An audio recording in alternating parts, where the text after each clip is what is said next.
Hello guys, welcome to my YouTube channel. I hope आपने lecture 8 देख लिया होगा। तो चलिए आज हम लोग लेक्चर 9 स्टार्ट करते हैं। That is RB nursing superintendent 2026 preparation. ये स्कोरिंग और ये वाला टॉपिक से सब लोग डरते हैं, लेकिन एक्चुअली ये इजीली स्कोरिंग होता है यदि अच्छे से हम लोग पढ़े तो हम लोग का डे 9 का टॉपिक है, that is nursing research and static. तो डे 9 का गोल हमारा क्या है? Understand basic nursing research concept, learn static mean median mode, revise sampling and research step and practice 20 exam important MCQ RRB level का। तो part 1 में हम लोग क्यूक रिवीजन करेंगे, उसके बाद फिर पार्ट 2 में हम लोग एमसीक्यू प्रैक्टिस करेंगे। तो चलिए पार्ट 1 स्टार्ट करते हैं। हम लोग का टॉपिक है दैट इज नर्सिंग रिसर्च। ये बहुत इंपॉर्टेंट है, तो चलिए इसका डिफिनेशन पढ़ते हैं। तो इसका है, नर्सिंग रिसर्च का डिफिनेशन क्या है? सिस्टमेटिक इन्वेस्टिगेशन टू डेवलप और कंट्रीब्यूट टू द नॉलेज। और इसका स्टेप ऑफ नर्सिंग प्रोसेस क्या है? ये नर्सिंग रिसर्च का आपका डिफिनेशन हो गया, दैट इज सिस्टमेटिक इन्वेस्टिगेशन। हम लोग सिस्टमेटिक वे में इन्वेस्टिगेशन करेंगे टू डेवलप और कंट्रीब्यूट नॉलेज। हम लोग अपना नॉलेज और नॉलेज को बढ़ाने के लिए सिस्टमेटिक वे में इन्वेस्टिगेशन करेंगे। तो इसका स्टेप क्या है? स्टेप ऑफ रिसर्च प्रोसेस, सबसे पहला है identify the problem, second review lecture, third formulate objective and hypothesis, fourth research design, fifth data collection, C data analysis, seventh interpretation and report. तो ये हो गया हम लोग का स्टेप ऑफ रिसर्च प्रोसेस। इसमें हम लोग पढ़े ना डिफरेंट सिस्टमेटिक इन्वेस्टिगेशन करेंगे, तो ये रहा हम लोग का सिस्टमेटिक इन्वेस्टिगेशन। सबसे पहले प्रॉब्लम को आइडेंटिफाई करेंगे, फिर review lecture, formulate objective and hypothesis, research design, फिर डाटा कलेक्शन, फिर डाटा एनालिसिस, फिर इंटरप्रिटेशन और रिपोर्ट। एग्जाम ट्रिक क्या है याद करने का? Research equal to problem, data and report. Problem को आइडेंटिफाई करेंगे, फिर डाटा फॉर्मुलेट, फिर रिपोर्ट उसको कर देंगे। अब स्टैटिक हम लोग पढ़ते हैं, जो बहुत स्कोरिंग पार्ट है। इसमें क्या है? मीन मीडियन मोड हम लोग पढ़ेंगे। तो मीन क्या है? अर्थमेटिक एवरेज, और मीडियन मिडिल वैल्यू, और मोड क्या है? Most frequent value. ठीक है, ये आप मैथ में पढ़े होंगे। एग्जाम ट्रिक क्या है याद करने का? ये median is a best when extreme value are present. Median कब बेस्ट होगा? जब इसका एक्सट्रीम वैल्यू पता रहेगा तो मीडियन बेस्ट होगा। अब सैम्पलिंग मेथड देखते हैं। सैम्पलिंग मेथड में क्या है? पहला probability sampling, second simple random, third stratified, फिर सिस्टमेटिक, फिर नॉन प्रोबेबिलिटी सैम्पलिंग, फिर कॉन्वियंस, फिर परपोसिव। ये हो गया आपका सैम्पलिंग मेथड। अब रिसर्च में ये सब पढ़े होंगे, हम लोग यहाँ पे क्यों रिवीजन कर रहे हैं। तो एग्जाम ट्रिक क्या है याद रखने का? रैंडम इक्वल तो प्रोबेबिलिटी सैम्पलिंग। अब टाइप ऑफ डाटा देखते हैं। दो दो टाइप का data, qualitative and quantitative. Qualitative मतलब जब क्वालिटी पे, जैसे कि जेंडर और पेन, और क्वांटिटेटिव मतलब नंबर, जैसे एज और बीपी। ये हमारा हो गया टाइप ऑफ डाटा। अब डे 2 हम लोग स्टार्ट करते हैं, डेट इज डे 9 का इंपॉर्टेंट एमसीक्यू हम लोग प्रैक्टिस करते हैं। तो रिसर्च स्टैटिक से है। तो पहला एमसीक्यू आपके सामने है, nursing research is mainly use to A increase workload, B improve patient care, C reduce cost, D train nurse. I hope आपने आंसर सोच लिया होगा। इसका आंसर है B, that is improve patient care. Second, first step of research process is A data analysis, B lecture review, C problem identification, D report writing. I hope आपने answer सोच लिया होगा। इसका आंसर है C, that is problem identification. Hair से step हम लोग यहाँ पढ़े ना, स्टेप ऑफ रिसर्च प्रोसेस। सबसे पहले प्रॉब्लम को आइडेंटिफाई करेंगे, then review lecture, third formulative objective. ये आप याद रखिएगा। Third, mean is define as a middle value, B most frequent value, C sum of value divided number, D range. I hope आपने answer सोच लिया होगा। इसका आंसर है C, that is sum of value divided number. 4. Median is best used when data has A. Equal value, B. Extreme value, C. Small value, D. No variation. I hope आपने सोच लिया होगा. इसका आंसर है B, that is extreme value. यहाँ पे भी हम लोग अभी याद किए थे. मीडियन कब देता है? Median is best when extreme value are present.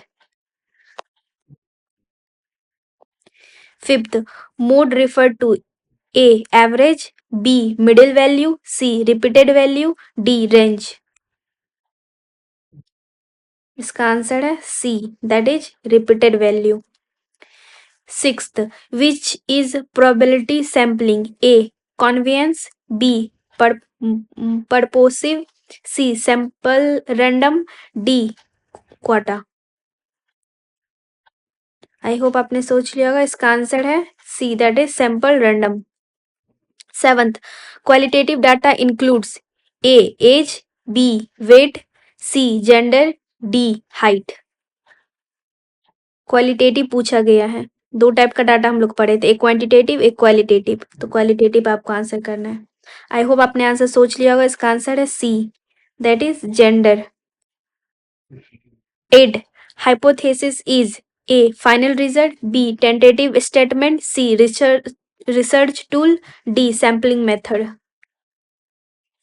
I hope आपने आंसर सोच लिया होगा. इसका आंसर है B, that is tentative statement.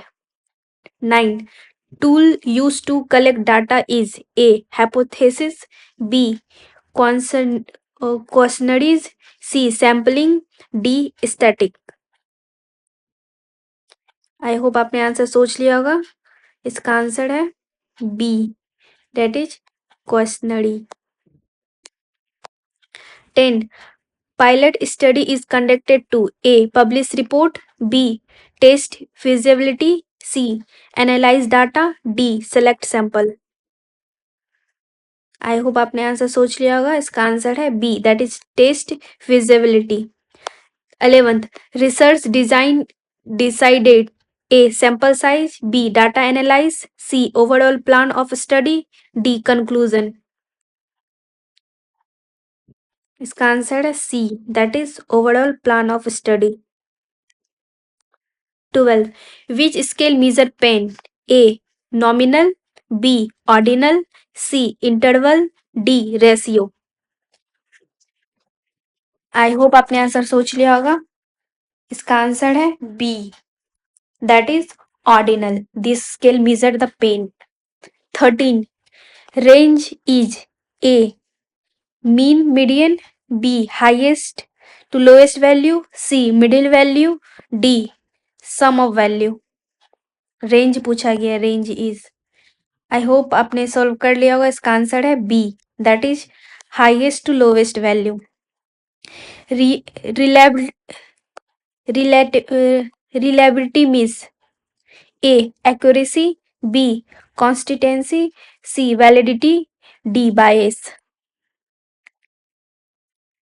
I hope आपने सॉल्व कर लिया होगा. इसका आंसर है B, that is consistency. 15 sorry. Validity refer to A consistency, B precision, C accuracy of tool, D sampling. I hope आपने सॉल्व कर लिया होगा. इसका आंसर है C, that is accuracy of tool. Which diagram show frequency distribution? A pie chart, B histogram, C line graph, D flow chart.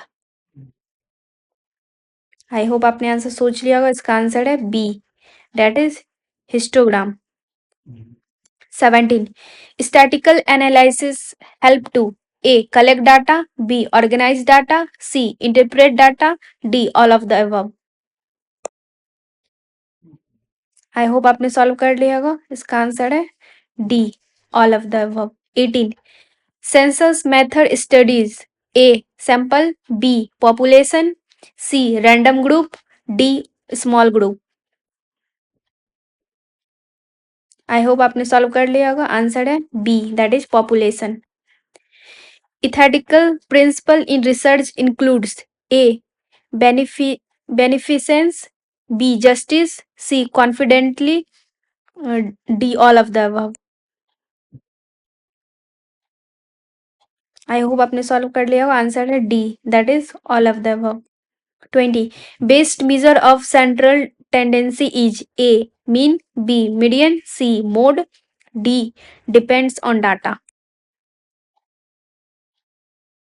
I hope आपने solve कर लिया होगा। आंसर है डी, डिपेंड्स ऑन डाटा।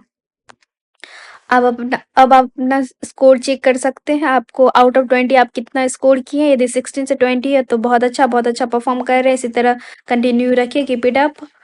और किन्हीं का 12 से 15 है तो गुड, आपको रिवाइज करना है स्टैटिक्स। और लेस देन 12 जिनका है तो आप भी अब बहुत अच्छा परफॉर्म कर रहे हैं। एटलीस्ट आप डेली क्लास कर रहे हैं, डेली इसी तरह करते रहिए, आपका स्कोर इम्प्रूव हो जाएगा। Revise mean median mode again.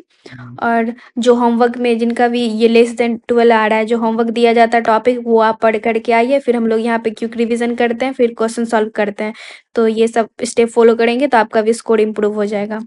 तो चलिए आज का होमवर्क देख लेते हैं क्या है। कल का होमवर्क 10 मिनट होमवर्क आज का क्या आपको रिवाइज करना है। Mean versus median versus mode ये। और रिमेंबर आज का ट्रिक हम लोग को क्या याद रखना है। Median is the best for extreme value. इससे एमसीक्यू भी एक पूछा गया था अभी, ये आपको याद रखना है। और डे 10 का प्लान क्या है जो कल आएगा। नर्सिंग एजुकेशन आपको कल पढ़ के आना है। फिर टीचिंग मेथड एंड इवोल्यूशन। फिर और यहाँ पे हम लोग शॉर्ट नोट्स देखेंगे। फिर इसका 20 एग्जाम ओरिएंटेड एमसीक्यू प्रैक्टिस करेंगे। I hope you like the class. और कमेंट में बताएं आपको आउट ऑफ 20 आप कितना स्कोर किए हैं। और कमेंट कीजिए day 9 done. And thank you. कल भी आइए और क्लास अटेंड कीजिए। बाय।